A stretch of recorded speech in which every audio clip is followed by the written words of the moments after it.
Video like जरूर कर लीजिए और ऐसे वीडियो लगातार फ्री में पाने के लिए चैनल को तुरंत सब्सक्राइब कर लीजिए और बेल आइकन को जरूर टैप कर लीजिए ताकि आगे भी सारे वीडियो आपको मिलते रहे। यूट्यूब में फॉलो करते हैं तो प्लीज ये वाला फ्री टेलीग्राम चैनल जरूर ज्वाइन कर लीजिएगा। सारे नोटिफिकेशन सारे अपडेट यहीं पे आते हैं, ध्यान रखिए।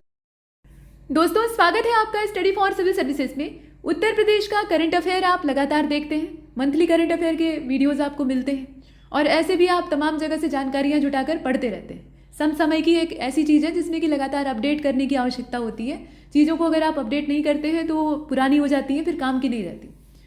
तो ये काम तो आप करते हैं, लेकिन प्रश्नों के माध्यम से देखने की एक अलग बात होती है। प्रश्न भी वैसे जैसे कि आयोग आपको फ्रेम करके देता है। समसामयिकी के जो फैक्ट आप रट कर जाते हैं उनको जब प्रश्न के रूप में ढाला जाता है तो उनका जो स्वरूप है ना थोड़ा बदल जाता है और वो गलतफहमी देने वाले हो सकते हैं, मतलब भ्रमित करने वाले हो सकते हैं। बहुत बार ऐसा होता है कि आप उन फैक्ट्स को पढ़ कर गए रहते हैं, लेकिन जब प्रश्न में आपको स्टेटमेंट के हिसाब से दे दिया जाता है तो आप सही चीज़ तक पहुंच नहीं पाते। तो पैटर्न भी आपको पता होना चाहिए कि किस तरह के प्रश्नों को आयोग डिज़ाइन कर रहा है। तो यहाँ पर अगस्त महीने के अगस्त 2024 के जितने भी मोस्ट इंपॉर्टेंट फैक्ट थे करंट अफेयर से जुड़े हुए, उन्हें हमने प्रश्नों में ढाला हुआ है और आपके सामने परोसा है। तो ये बिल्कुल ताज़ा तरीन गर्मा गर्म वीडियो है, इसको अवश्य देखिएगा। देखकर इसमें से जितनी भी इंफॉर्मेशन है उसे ग्रहण करने का और प्रश्नों का पैटर्न समझने का प्रयास करिएगा। तो आइए बिना विलंब आरंभ करते हैं। बाइलिंगुअल फॉर्मेट में है, दोनों भाषाओं में आप लिखा हुआ देखेंगे, तो इससे आपको असुविधा नहीं होगी, आप चाहे जिस भी माध्यम के। बाकी अगर आप हमसे संपर्क करना चाहते हैं तो इतने सारे माध्यम हैं, वो आप देख ही रहे हैं। और पेड ग्रुप की अगर इन्फॉर्मेशन चाहिए तो यहाँ नंबर दिए हैं। तो अब इन बातों में उलझते हुए ठीक है, आगे चलते हैं और पहले प्रश्न को देखते हैं। देख रहे हैं यहाँ पर दोनों भाषाओं में है। बाईं तरफ जो हिंदी वाले बंधु हैं वो देखेंगे और अंग्रेजी वाले भाई लोग जो हैं वो दाहिनी तरफ देखेंगे। तो यहाँ पर अगस्त 2024 की बात हो रही है, अगस्त का ही हम करंट अफेयर देख रहे हैं। उत्तर प्रदेश शिक्षा सेवा चयन आयोग यानी एजुकेशन सर्विस सिलेक्शन कमीशन, इसका चेयरमैन किसको बनाया गया है? नाम दिए हैं और आप भी जानते हैं कि ये कीर्ति पांडे हैं। और कीर्ति पांडे, इनका बैकग्राउंड क्या है? तो ये गोरखपुर यूनिवर्सिटी की प्रोफेसर हैं, सोशियोलॉजी पढ़ाती हैं। फिलहाल इन्हें चेयरमैन बनाया गया। शिक्षा क्षेत्र से ही जुड़े किसी व्यक्ति को बनाया जाएगा तो इनका नाम आपने देखा। इसके बाद दूसरा प्रश्न भी जो है वो शिक्षा जगत से ही जुड़ा हुआ है। राष्ट्रीय शिक्षक पुरस्कार जो कि हर साल सालाना तौर पर घोषित किए जाते हैं, तो उसमें उत्तर प्रदेश के एक शिक्षक को चुना गया और इन्होंने गणित का बगीचा नाम का एक इनिशिएटिव शुरू किया था। गणित एक उबाऊ विषय लगता है कुछ लोगों को, कुछ लोगों का रुचिकर विषय है, इसमें कोई संदेह नहीं है, लेकिन ज़्यादातर आबादी जो है वो गणित से दूर भागना चाहती है, खासतौर पे अपने बचपन में। तो ऐसी स्थिति में बच्चों को गणित से जोड़ना एक बहुत ही महत्वपूर्ण चीज़ है। अगर बचपन से इस विषय में रोचकता जगाई जाए तो लोग ज़्यादा से ज़्यादा जुड़ेंगे और बेहतर ढंग से सीखेंगे। तो यहाँ पर इन्होंने ये इनिशिएटिव शुरू किया जो कि अपने आप में एक काबिले तारीफ चीज़ है। तो गणित का बगीचा नाम की ये जो पहल है, इसको शुरू करने वाले व्यक्ति हैं रविकांत द्विवेदी और इसी पहल के लिए इन्हें राष्ट्रीय शिक्षक पुरस्कार 2024 से सम्मानित किया गया। अच्छा, इसमें एक और शिक्षक का नाम दिया हुआ है, ये है श्याम प्रकाश मौर्य। श्याम प्रकाश मौर्य जी जो है ये प्रतापगढ़ के शिक्षक थे और इन्होंने ऑनलाइन ग्रुप बनाया था। 2022 की बात है, थोड़ा पीछे का है। और इसमें पूरे जिले के बच्चों को, यानी प्रतापगढ़ के जितने भी बच्चे हैं, स्कूली बच्चे हैं, उनको राष्ट्रीय आय आधारित परीक्षा के लिए प्रेरित करने का काम किया था इन्होंने इस ग्रुप के जरिए। तो ये चीज़ इसमें खास बात है और इसके लिए उन्हें उस समय जो राष्ट्रीय शिक्षक पुरस्कार था 2022 का इसका संस्करण था, उसके लिए चुना गया था। तो श्याम प्रकाश मौर्य जी पर भी आधारित प्रश्न आ सकता है, हालांकि ये थोड़ा पीछे का है। अभी जो लेटेस्ट है उसको आप याद रखिएगा। और रविकांत द्विवेदी जी जो है ये मिर्जापुर के अध्यापक है। इसके बाद आपका अगला प्रश्न यानी तीसरा, 16 जुलाई 2024 की बात है। Ministry of law and justice यानी विधि और न्याय मंत्रालय, इसके द्वारा हमारा संविधान हमारा सम्मान नाम का एक कार्यक्रम शुरू किया गया और ये कार्यक्रम जो है ये दूसरा क्षेत्रीय कार्यक्रम था इसका, इस संस्करण का। कहाँ पर आयोजित किया गया वो आपको बताना है। तो जगह इसकी प्रयागराज, सी वाले विकल्प को आप चुनेंगे। चौथे प्रश्न में नवंबर 2024 यानी भविष्य की बात हो रही है, अभी सितंबर चल रहा है, वीडियो आप चाहे जब देख रहे हो। तो नवंबर 2024 में भारतीय उद्योग परिसंघ यानी confederation of Indian industry, CII इसको कहा जाता है, इसके सहयोग से कृषि भारत नाम का, ये ध्यान दीजिएगा कि ये सम्मेलन का नाम है कृषि भारत, ये वैश्विक किसान शिखर सम्मेलन, इसका आयोजन किया जाएगा। अब आयोजन होगा, वो आयोजन की तारीख दी हुई है नवंबर 2024। अब आपको ये बताना है कि कौन से जिले में होगा। तो ये राजधानी में होगा, लखनऊ में होगा। यहाँ आप डी को चुनेंगे और यहाँ आप देख रहे हैं कि वैश्विक किसान शिखर सम्मेलन है, यानी पूरी दुनिया भर से किसान और जो कृषि विशेषज्ञ हैं वो इसमें शामिल होंगे। जैसे कुछ देशों के नाम दिए हैं। 4 दिवसीय आयोजन होगा, 4 दिन तक चलेगा। America, Germany, Brazil, Italy, Poland, France, Spain, Indonesia, Kenya, इन देशों से और भी देश इसमें शामिल हो सकते हैं, वहाँ से किसान आकर इस सम्मेलन में भाग लेंगे और उसके अलावा जो कृषि विशेषज्ञ हैं वो भी शामिल होंगे। तो ये चीज़ आपने देखी। उत्तर प्रदेश सरकार विश्व बैंक के द्वारा वित्त पोषित, इसमें फंडिंग का काम कौन कर रहा है? ये वर्ल्ड बैंक कर रहा है। तो इसके द्वारा वित्त पोषित कितनी धनराशि की, अब यहाँ पैसा आपसे पूछा जा रहा है, कितनी धनराशि की कृषि व्यवसाय और उद्यमिता परियोजना को शुरू करेगी? एग्री बिजनेस और एंटरप्रेन्योरशिप जो होती है उससे संबंधित ये प्रोजेक्ट है। तो आपको बताना है कि इस पूरे प्रोजेक्ट की लागत कितनी है। अब यहाँ कुछ अच्छी खासी जो धनराशि है वो दी हुई है। करेक्ट आंसर इसका हो जाएगा 4,000 करोड़ रुपए। 4,000 करोड़ रुपए की ये पूरी परियोजना है, एक महत्वाकांक्षी प्रोजेक्ट है और इसमें वर्ल्ड बैंक जो है वो फंड देने का यानी पैसा लगाने का काम कर रहा है। उद्देश्य वही है कि ग्रामीण क्षेत्र की आमदनी को बढ़ाया जाए, क्योंकि शहरी क्षेत्र की ओर पलायन बढ़ता जा रहा है, अर्बन एरियाज भरते जा रहे हैं, वहाँ पॉपुलेशन एकदम एक के ऊपर एक लदी हुई है, रोजगार का अभाव हो रहा है और गांव खाली हो रहे हैं, गांव बर्बाद होते जा रहे हैं। इसके पीछे सबसे बड़ी वजह है कि गांव में रहकर कुछ सही इनकम हो नहीं पाती, तो बाहर कमाने के लिए जाना बेहतर समझते हैं लोग। कोई भी अपना घर ऐसे शौकिया नहीं छोड़ना चाहता है, मजबूरी होती है। तो उस चीज़ को रोकने के लिए, ग्रामीण आय को बढ़ावा देने के लिए इस प्रोग्राम को शुरू किया जाएगा। इसके बाद अगले प्रश्न को देखें, अगली योजना को देखें। यहाँ पर पूछा गया कि उत्तर प्रदेश के कौन से शहर को आदर्श सौर शहर घोषित किया गया। तो ये तो आप सभी जानते हैं, अयोध्या है और 40 मेगावाट विद्युत उत्पादन की एक क्षमता भी हासिल कर चुका है। तो इसे मॉडल सोलर सिटी के रूप में मान्यता दी गई है, जो सौर ऊर्जा नीति अपनी थी उत्तर प्रदेश सरकार की 2022 की, उसी के माध्यम से। प्रश्न संख्या 7 में कहा गया कि उत्तर प्रदेश की पहली एकीकृत शहरी सड़क, integrated urban road, green road कहा जाता है, उसे कौन से जिले में बनाया जाएगा? जिले का नाम आपको बताना है। अब ऐसा नहीं है कि ये एक ही जिले में बनाई जाएगी, पहले प्रायोगिक तौर पर कुछ जिलों में ट्राई किया जाता है, उसके बाद तब बड़े पैमाने पर लागू किया जाता है। तो पहले इसमें कौन सा जिला जो है वो चुना गया है? सही जवाब हो जाएगा इसका मेरठ। मेरठ में इसको बनाया जाएगा और इसमें आप देखेंगे कि पहली जो हरित सड़क परियोजना है 2.15 किलोमीटर से भी ज़्यादा लंबी होगी और ऐसी उम्मीद की जा रही है कि ये जून 2026 तक पूरी हो जाएगी। थोड़ा आगे थोड़ा पीछे हो सकता है, लेकिन कंप्लीट होने की अपेक्षा जून 2026 तक है। और ये पहला प्रोजेक्ट जो है ये मेरठ से शुरू हो रहा है, बाकी शहरों में भी इसको लागू किया जाएगा।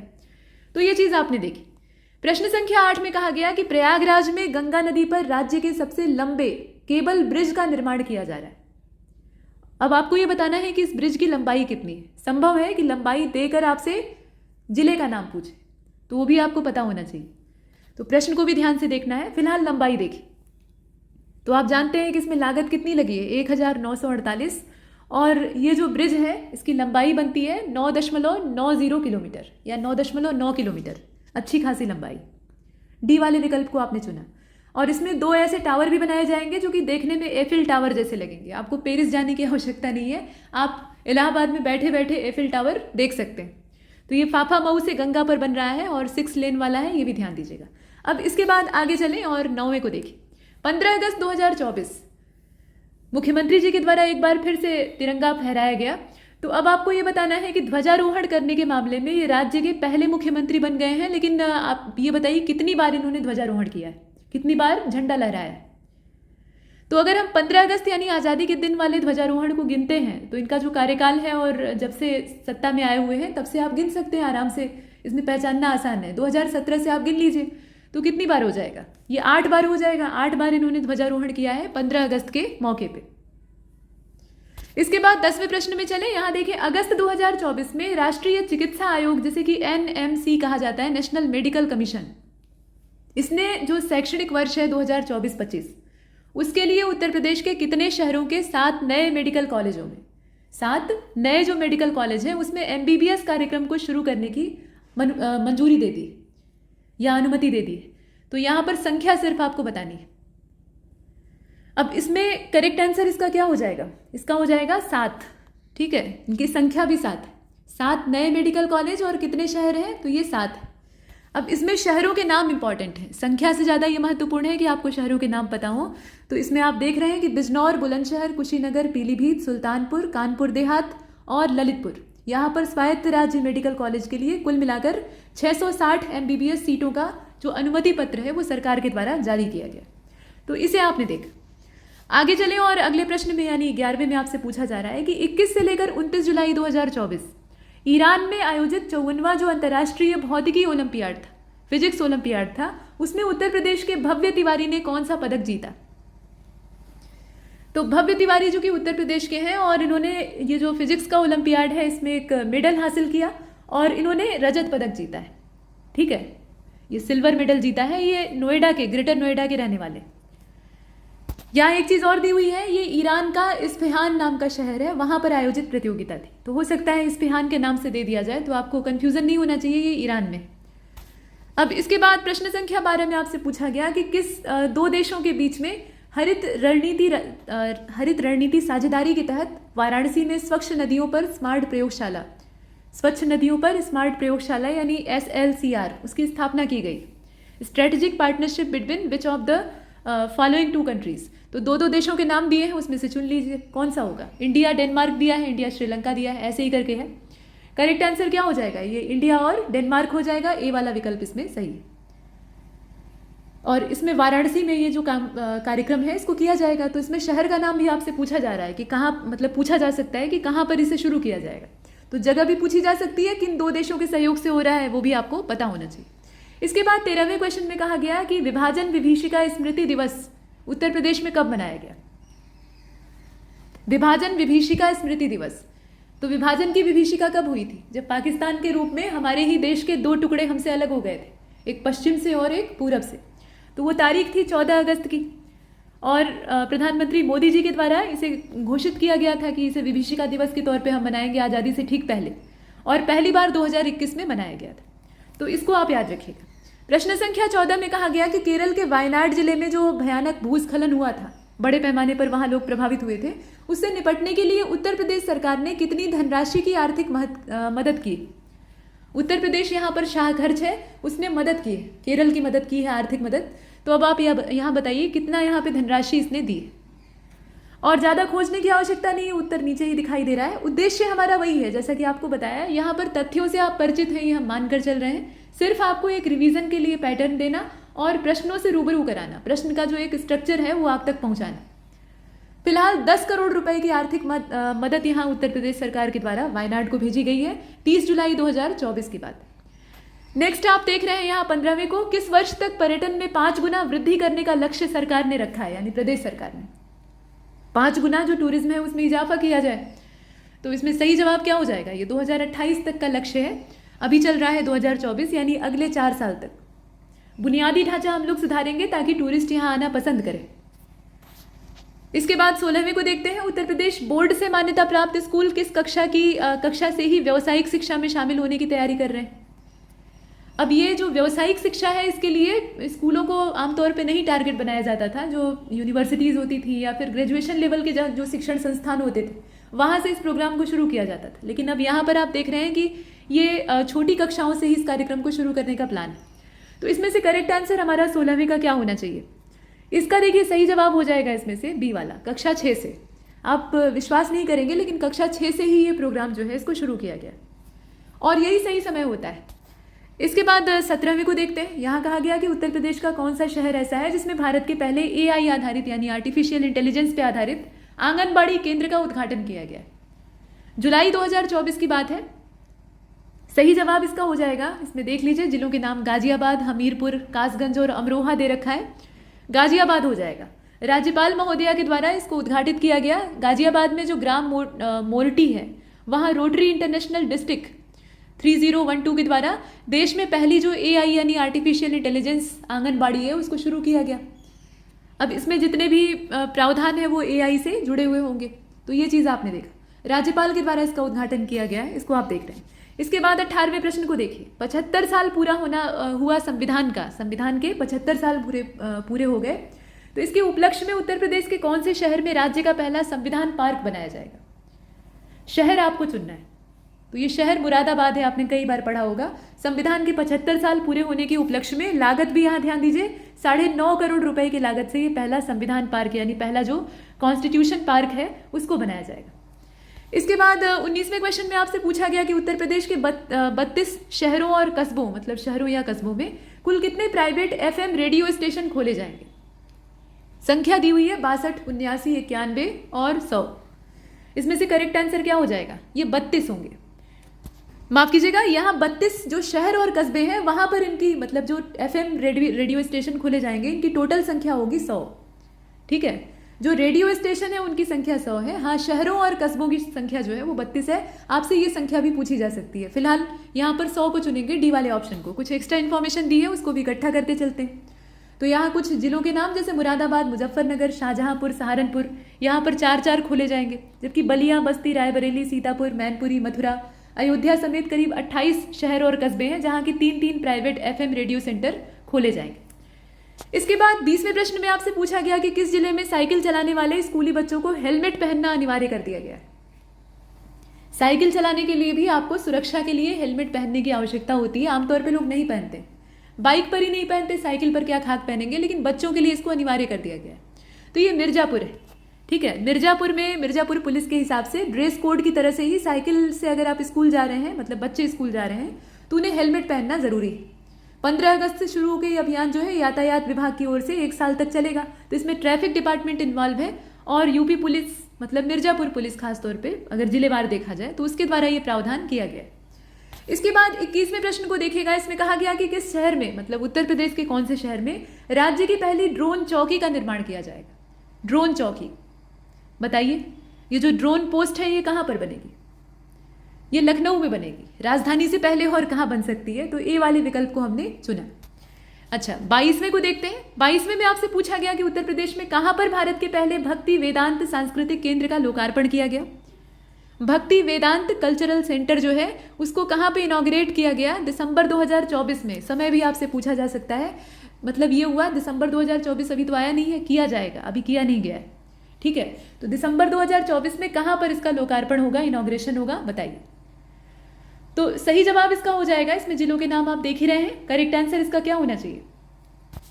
ये जिला है प्रयागराज। ठीक है, बी वाले विकल्प को हमने चुना। और इसमें खास बात यह है कि इस्कान संस्था के द्वारा इस केंद्र को बनाया जा रहा है। इस्कान जो है ये कृष्ण भक्ति की दिशा में बहुत सारे आयोजन और प्रोग्राम अपने करते रहते हैं, तो ये संस्था इसमें पूरी करता धरता है। अब इसके बाद आगे बढ़ते हैं और यहाँ 23वें को देखते हैं। अगस्त 2024 में कैप्टन शुभांशु शुक्ला को भारतीय अंतरिक्ष अनुसंधान संगठन और अमेरिकी अंतरिक्ष एजेंसी जो है, बताने की आवश्यकता नहीं कौन है, इसके संयुक्त मिशन यानी गगनयान के लिए चुना गया है। और गगनयान के लिए शुभांशु शुक्ला जी को चुना गया है। अब आपको ये बताना है कि इसमें कैप्टन शुभांशु शुक्ला जो है ये कौन से शहर के रहने वाले हैं। हो सकता है कि आपसे शहर का नाम और बाकी इंफॉर्मेशन देके व्यक्ति का नाम पूछ लिया जाए, वो ज़्यादा संभावना है, लेकिन यहाँ पर हमने थोड़ा उल्टा काम किया है, तो प्रश्न भी हमारे इंपॉर्टेंट है, ये चीज़ भी महत्वपूर्ण है।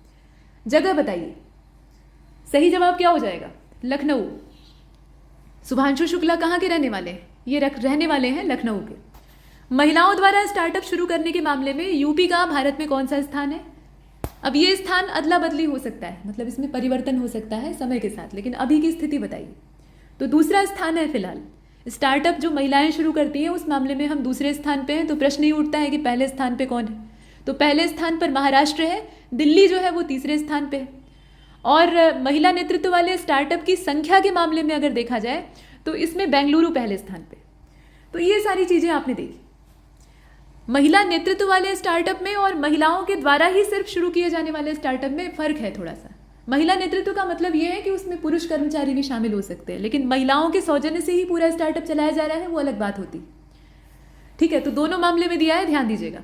इसके बाद 25वें को देखिए। उत्तर प्रदेश ई रजिस्ट्री करने वाला देश का कौन सा राज्य बन गया है? ई रजिस्ट्री कौन सा राज्य है बताइए? तो ये दूसरा राज्य बन गया है और पहले नंबर पर महाराष्ट्र है। ठीक है, महाराष्ट्र पहले स्थान पे इस मामले में आता है, उसको भी आप याद रखिएगा। ठीक, तो सेकंड को हमने चुना। 26 को देखिए। उत्तर प्रदेश कुल सॉफ्टवेयर निर्यात के साथ भारत में कौन से स्थान पर आता है? छोटा सा प्रश्न है लेकिन महत्वपूर्ण है, अगर आपको पता है तो ही आप सही कर पाएंगे। 6वें स्थान पर हम लोग आते हैं, इस मामले में हमारा 6वां स्थान। अब ये प्रश्न देखिए। उत्तर प्रदेश में वाराणसी का जो राजघाट पुल है उसकी आयु खत्म होने के बाद, उसकी लाइफ लगभग कंप्लीट हो गई, काफ़ी पुराना है, तो उसके बाद जल्द ही उसके स्थान पर एक नया सिग्नेचर ब्रिज बनाया जाएगा। और नए ब्रिज का निर्माण कार्य कौन से वर्ष तक पूरा होने की अपेक्षा है? तो यहाँ सिर्फ साल आपको बताना है और सही जवाब इसका 2029 हो जाएगा, यानी 5 साल में ये बनकर तैयार होगा। हालांकि पुराने पुल अभी भी जो नए बन रहे हैं उनकी तुलना में ज़्यादा मजबूत है, ये सही बात है। और सिर्फ पुल ही क्यों, जितने भी पुराने कंस्ट्रक्शन है, ओल्ड इज गोल्ड कहा जाता है ना, तो वो पुराने वाले ज़्यादा मजबूत हैं। जैसे संसद भवन को ही देख लीजिए, या फिर पुलों के आए दिन गिरने की घटना आप सुनते हैं, तो पुराने वाले ज़्यादा कारगर सिद्ध होते हैं। इसके बाद 28 को देखें, IIT BHU के बायोकेमिकल इंजीनियरिंग विभाग, इसके रिसर्चर्स जो है इन्होंने गंगा नदी में किन शैवालों की खोज की है जो कि गंगा के जल को साफ करने का काम करते हैं। गंगा में जो सीवेज वगैरह का पानी हम लोग मिलाते हैं, मतलब दूषित करते हैं गंगा को, उसको स्वच्छ करने का काम करते हैं। तो इसमें आपको नाम बताना है, और ये जो शैवाल यानी एल्गी की खोज की गई है, करेक्ट आंसर इसका 28 का हो जाएगा। दोनों ये जो VSVM 1 और 2 है ना, ये दोनों भाई भाई, इन दोनों को गंगा नदी के पानी में पाया गया है। इसीलिए गंगा जल जो है वो आसानी से खराब नहीं होता है। सिर्फ यही शैवाल ही उत्तरदायी नहीं है, बल्कि आप देखेंगे बहुत सारे बैक्टीरिया ऐसे होते हैं जो कि गंगा जल को बेहतर, उसकी गुणवत्ता को बनाए रखने का काम करते हैं। सिर्फ एक बैक्टीरिया का नाम आप पढ़ते हैं, लेकिन बहुत सारे उसमें जीवाणुओं का योगदान होता है। फिलहाल इन दोनों एल्गीज को आप देख रहे हैं, ये VSVM आप याद कर लीजिएगा, बाकी 1 2 आपको अपने आप याद हो जाएगा। 29 को देखिए, कौन से शहर की पवित्र मिट्टी से बनी हुई माता लक्ष्मी और भगवान गणेश की अद्वितीय मूर्तियों के लिए GI रजिस्ट्रेशन का आवेदन किया गया है? तो लक्ष्मी गणेश जी की जो मूर्ति है, दीपावली पर आप खरीदते हैं ना, तो यहाँ बताइए इसमें से कौन से शहर के लिए GI टैग का जो निर्धारण है वो किया जाएगा। शहर का नाम आपको चुनना है। ये है वाराणसी, ठीक है, वाराणसी आवेदन किया गया है अभी फिलहाल। और यहाँ आप देख रहे हैं कि मुख्यमंत्री जी ने पेरिस ओलंपिक 2024 में कांस्य पदक जीतने वाले हॉकी टीम के जो खिलाड़ी हैं उसमें से प्रत्येक को कितनी धनराशि देने की घोषणा की। राज्य के प्रत्येक खिलाड़ी को, बाहर वालों की बात नहीं हो रही है, राज्य के प्रत्येक खिलाड़ी को कितना दिया जाएगा। पैसा प्रोत्साहन के तौर पर दिया जाता है, वो उनके हुनर की कीमत नहीं होती है। तो 30वां प्रश्न जो आप देख रहे हैं, इसका सही जवाब 1 करोड़ होगा। और वैसे भी इसमें अनुमान लगाना बहुत आसान है भाई, ओलंपिक से वो विजेता बन के लौटे, तो आप कुछ लाख रुपए देकर तो संतोष कर नहीं सकते, इतना बड़ा प्रदेश है, तो 1 करोड़ से कम क्या ही देंगे। तो ऐसे भी आप गेस कर सकते हैं। इसके बाद 31 को देखिए, सोलर एक्सप्रेसवे के रूप में विकसित करने जा रही है कौन से एक्सप्रेसवे को? उत्तर प्रदेश सरकार ही करेगी और कोई बाहर वाला नहीं करेगा। तो प्रदेश सरकार के द्वारा सोलर एक्सप्रेसवे के रूप में किसको डेवलप किया जाएगा? यहाँ पर 4 एक्सप्रेसवे अलग अलग हैं, उनके नाम दिए हुए हैं, बताइए। तो ये बुंदेलखंड एक्सप्रेसवे, ठीक है, बुंदेलखंड एक्सप्रेसवे। इसके बाद 32 को देखते हैं, उत्तर प्रदेश विधि विरुद्ध धर्म संपरिवर्तन प्रतिषेध विधेयक। उत्तर प्रदेश विधि विरुद्ध धर्म संपरिवर्तन प्रतिषेध विधेयक जो है, संशोधन विधेयक 2024, लव जिहाद विधेयक के नाम से कहा जाए तो लोग आराम से समझ लेते हैं। तो इसको प्रदेश सरकार के द्वारा कब पारित किया गया, वो तारीख आपको बतानी है। और 32 जो है इसका राइट आंसर इसमें से बी हो जाएगा। 30 जुलाई 2024 की तारीख, 30 जुलाई 2024 की तारीख। 33 को देखिए, अमेठी जिले में, अब जिला भी आपसे पूछा जा सकता है लेकिन यहाँ आप प्रश्न देख रहे हैं, तो अमेठी जिले में लखनऊ डिवीजन के अंतर्गत आने वाले कितने रेलवे स्टेशनों के नामों को आधिकारिक रूप से बदल दिया गया है? अब ये रेलवे स्टेशनों के नाम बदले गए हैं तो संख्या आपसे पूछी जा रही है, और नाम नया क्या हुआ है वो भी पूछा जा सकता है, तो नीचे हमने उसको भी इकट्ठा किया हुआ है। फिलहाल आप संख्या बताइए। तो ये टोटल 8 हैं, ठीक है, 8 ऐसे स्टेशन हैं जिनके कि पुराने नामों को बदलकर एक नया नाम दिया गया है। तो यहाँ आप देख सकते हैं, कासिमपुर हाल्ट जो है इसका अब नया नाम हो गया है जायस सिटी, ठीक है, और जायस का नाम हो गया है गुरु गोरखनाथ धाम, मिसरौली का हो गया है माँ कालिका धाम, बन्नी का हो गया है स्वामी परमहंस, यहाँ देख रहे हैं आप। और उसी प्रकार से आप देखें यहाँ पर निहालगढ़ जो है इसका महाराजा बिजली पासी के नाम से नामकरण कर दिया गया है। यहाँ पर आप थोड़ा संशोधन कर लीजिएगा, ये अकबरगंज है, अकबरगंज जो रेलवे स्टेशन था उसका नाम बदल के औरवा भवानी धाम कर दिया गया है। वारिसगंज का कर दिया गया है शहीद भाले सुल्तान, और फुर्सतगंज का तपेश्वर नाथ धाम। तो ये नया नाम जो हुआ है ना उसको भी आप जानते रहिए, कभी कभी नाम ही पूछ लिया जाता है। बाकी संख्या आप 8 देख रहे हैं। 34 को देखिए, उत्तर प्रदेश के किस टाइगर रिजर्व में बाघ मित्र कार्यक्रम को शुरू किया गया है? तो ये दुधवा टाइगर रिजर्व है, रानीपुर है, पीलीभीत है, लखीमपुर है, बताइए इसमें से कौन सा होगा? और इसका सही जवाब हो जाएगा इसमें से सी वाला, पीलीभीत टाइगर रिजर्व। इसके बाद 35, यहाँ देखें कौन सा विश्वविद्यालय अपने प्रदेश का है जहाँ के लाइफ साइंस विभाग में फैकल्टी हैं डॉक्टर राकेश शर्मा जी। इनके शोध के बाद से अब भूसे से इलेक्ट्रिक डिवाइस जो है वो चार्ज हो सकते हैं। जो भूसा होता है जो कि पशुओं को खिलाने के लिए आमतौर पर इस्तेमाल होता है, तो इससे इलेक्ट्रिक डिवाइस को चार्ज किया जा सकता है। बताइए कौन सी यूनिवर्सिटी की फैकल्टी में शामिल है? तो 35 आप देख रहे हैं, करेक्ट आंसर इसका छत्रपति शाहू जी महाराज विश्वविद्यालय कानपुर हो जाएगा। कानपुर यूनिवर्सिटी भी अगर आप याद रखते हैं तो भी दिमाग में सही बैठेगा। तो इसमें नाम भी याद रखिएगा, हो सकता है यूनिवर्सिटी का नाम देकर आपसे व्यक्ति का नाम पूछा जाए। इसके बाद 36 की बात करें और यहाँ देखें 28 जून 2024 को डिजिटल उत्तर प्रदेश कॉन्क्लेव 2024 का आयोजन कहाँ पर किया गया? जिलों के नाम दे रखे हैं। सही जवाब इसका लखनऊ होगा, आपने पढ़ा होगा। 37 को देखें, किस यूपी कैडर के आईपीएस अधिकारी को अगस्त 2024 में सीमा सुरक्षा बल यानी बॉर्डर सिक्योरिटी फोर्स का महानिदेशक बनाया गया है? डायरेक्टर जनरल कौन बने हैं आप बताएं? दलजीत सिंह जी बने हैं, साधना सक्सेना नायर बनी है, रविकांत द्विवेदी बने हैं या कीर्ति रंधावा बनी? तो 37 का सही जवाब है दलजीत सिंह चौधरी। ए को चुना। 38 की ओर चले, American academy of neurology, AAN इसको कहा जाता है। तो इसने हाल में एक जो पुरस्कार है, इस अवार्ड का नाम जो है इस एकेडमी के नाम पे ही है, American academy of neurology award. तो इससे 2023 का इसका संस्करण था। इससे किसको सम्मानित किया गया? यहाँ व्यक्ति का नाम आपको दिया हुआ है, भारतीय लोग हैं, इनके नाम आप पहचाने। करेक्ट आंसर इसका क्या हो जाएगा? 38 जो है इसका सही जवाब हो जाएगा इसमें से डॉक्टर अभिषेक पाठक और डॉक्टर आनंद। तो इसमें आप देखें, काशी हिंदू विश्वविद्यालय के चिकित्सा विज्ञान संस्थान के न्यूरोलॉजी विभाग के एसोसिएट प्रोफेसर हैं, इनका नाम है अभिषेक पाठक, और असिस्टेंट प्रोफेसर हैं डॉक्टर आनंद। इनको इस पुरस्कार से सम्मानित किया गया। ये सालाना अवार्ड होते हैं, इन्हें आप ध्यान दीजिएगा। इसके बाद 39 की बात हो रही है। अगस्त 2024 में उत्तर प्रदेश सरकार ने राज्य के युवाओं को रोजगार के अवसरों को बढ़ावा देने के लिए मुख्यमंत्री युवा उद्यम विकास योजना इसको शुरू करने की घोषणा की। अब इस योजना के तहत राज्य सरकार ने राज्य में कितने नए MSME स्थापित करने का लक्ष्य रखा है आप बताइए। संख्या आपको MSME कितने नए स्थापित होंगे उनकी बतानी है। तो 10 लाख, ठीक है, 10 लाख का टारगेट रखा गया है। इसके बाद 40 को देखते हैं। उत्तर प्रदेश का जो जमुनाहा विकास खंड है, जमुनाहा नाम का जो डेवलपमेंट ब्लॉक है, वहाँ पर नीति आयोग के द्वारा घोषित जो आकांक्षात्मक विकास खंड कार्यक्रम का पूरा इनिशिएटिव था, उसकी समग्र त्रैमासिक डेल्टा रैंकिंग में शीर्ष स्थान उन्होंने हासिल किया है। किसने हासिल किया है? ये जमुनुहा जो विकास खंड है उसके द्वारा हासिल किया गया है। आपको ये बताना है कि ये जमुनुहा जो विकास खंड है कहाँ पर, जिले का नाम आपको बताना है। सही जवाब क्या हो जाएगा? ये श्रावस्ती में, ये जो डेवलपमेंट ब्लॉक है ये श्रावस्ती में है, यहाँ आप देख रहे हैं। और हरदोई जिले का जो संडीला जोन है ये शीर्ष स्थान पे है। संडीला जोन 2 की बात हो रही है, नॉर्थ इंडिया में ये शीर्ष स्थान पे है। और अमेठी जिले का जो जगदीशपुर ब्लॉक है वो दूसरे स्थान पे आता है। तो इसे आपने देखा।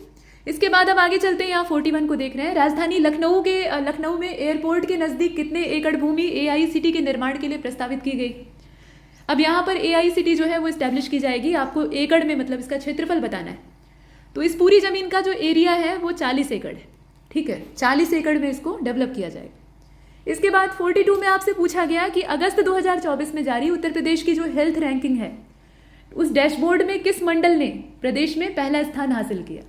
किस मंडल के द्वारा पहला स्थान हासिल किया गया है वो आपको बताना है। तो इसमें आप डिवीज़न देख लीजिए। करेक्ट आंसर इसका क्या हो जाएगा? ये वाराणसी मंडल है। डैशबोर्ड रैंकिंग जो हेल्थ डैशबोर्ड रैंकिंग थी उसमें वाराणसी डिवीज़न ने पहला स्थान प्राप्त किया। उसके अलावा सहारनपुर का डिवीज़न है वो दूसरे स्थान पे है, मुरादाबाद इसमें तीसरा है, चित्रकूट इसमें चौथा है और अलीगढ़ 5वां है। 43 में पूछा जा रहा है कि उत्तर प्रदेश सरकार ने राज्य को वैश्विक IT हब बनाने के लिए कितने जिलों को IT और ITES सेक्टर में प्रमुख केंद्रों के रूप में डेवलप करने की घोषणा शुरू की है, मतलब घोषणा की है और प्रक्रिया शुरू की है। तो आपको संख्या बतानी है, जिलों की संख्या बतानी है, बताइए। तो इसमें कुछ 5 जिलों को जोड़ा गया है और इसमें आप देख रहे हैं 5 जिले कौन कौन से हैं। गौतम बुद्ध नगर है, लखनऊ है, कानपुर है, वाराणसी है और प्रयागराज, ठीक। इसके बाद आगे चलते हैं। 44 को देखिए। सबसे बड़े डेटा सेंटर हब के रूप में कौन से शहर को डेवलप किया जाएगा? सही जवाब क्या होगा? गौतम बुद्ध नगर, बी को हमने चुना। इसके बाद 45 में आपसे पूछा गया कि इलेक्ट्रॉनिक्स और सूचना प्रौद्योगिकी मंत्रालय के सहयोग से उत्तर प्रदेश के कौन से जिले में लिथियम आयन बैटरी COE की स्थापना की जा रही, बताएं इसमें से ये जिला कौन सा है? तो करेक्ट आंसर इसका इसमें जिले के नाम के हिसाब से नोएडा हो जाएगा। CDAC में लिथियम आयन बैटरी उत्कृष्टता केंद्र की स्थापना की जा रही है, नोएडा का जो है। और इस परियोजना को भारत सरकार, उत्तर प्रदेश सरकार और Indian cellular and electronics association यानी ICEA, इन सभी के द्वारा फंडिंग दी जा रही है। मतलब पैसा जो है वो इन तीनों से प्राप्त किया जा रहा है। तो ये चीज़ आपने देखी। फिलहाल जिले का नाम आपसे पूछा गया था, तो ये नोएडा है। इसके बाद आगे बढ़ते हैं और यहाँ पर आप देख रहे हैं ड्रोन टेक स्टार्टअप। ये देखिए, भारतीय ड्रोन टेक स्टार्टअप रिपोर्ट के हिसाब से भारत का ड्रोन बाजार किस वर्ष तक $13 अरब होने का अनुमान है। ड्रोन का चलन जो है वो अपने देश में बहुत तेज़ी से बढ़ता जा रहा है। कोई भी नई टेक्नोलॉजी आती है तो हम धड़ल्ले से उसको अपनाते हैं। तो अब इसमें आप बताइए कि 13 अरब डॉलर का यहाँ जो ड्रोन बाजार है वो कब तक हो जाएगा?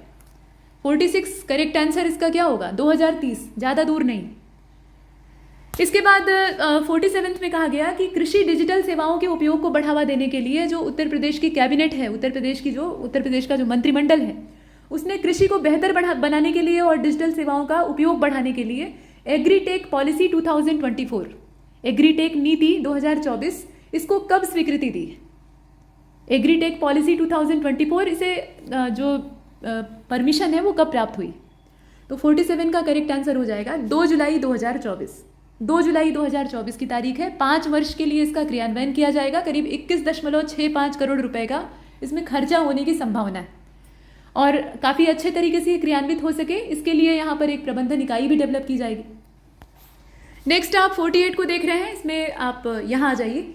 19 से लेकर 22 जुलाई 2024 तक भारतीय दूतावास सियोल और उत्तर प्रदेश सरकार के द्वारा, यहाँ 3 अलग अलग जो लोग हैं, मतलब संस्थाएं हैं, उनके नाम दिए हैं, सरकार का नाम दिया है। इन तीनों के द्वारा संयुक्त रूप से 9वें कोरिया अंतर्राष्ट्रीय पर्यटन मेला का आयोजन किया जाएगा। अब ये जो इंटरनेशनल टूरिज्म फेयर है, इसका आयोजन कहाँ पर किया जाएगा वो जगह आपको बतानी है।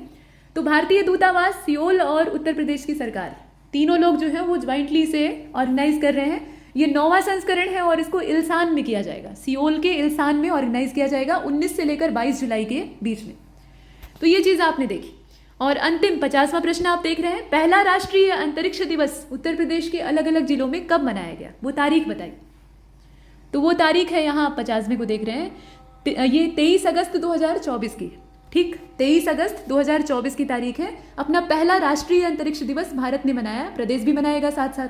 और इस बार का जो हमारा थीम था वो था चंद्रमा को छूते हुए जीवन को छूना, भारत की अंतरिक्ष गाथा, touching the moon and touching the life, India's space saga. ठीक है, प्राइम मिनिस्टर मोदी जी के द्वारा ये अनाउंसमेंट की गई थी। और यहाँ देखें, जो बेंगलुरु का केंद्र है वहाँ से घोषणा करते हुए, इसरो का जो बेंगलुरु सेंटर है वहाँ से घोषणा करते हुए इन्होंने कहा कि भारत ने 23 अगस्त को चंद्रमा पर हिंदुस्तान का झंडा लहराया है, मतलब अपना झंडा लहराया है, सीधी बात है। तो इसीलिए इस दिन को अंतरिक्ष दिवस के तौर पर मनाया जाएगा। तो ये चीज़ यहाँ आपने कवर की और यहाँ पर जाकर हमारा ये वीडियो समाप्त होता है। बहुत सारी शुभकामनाओं के साथ, नमस्कार।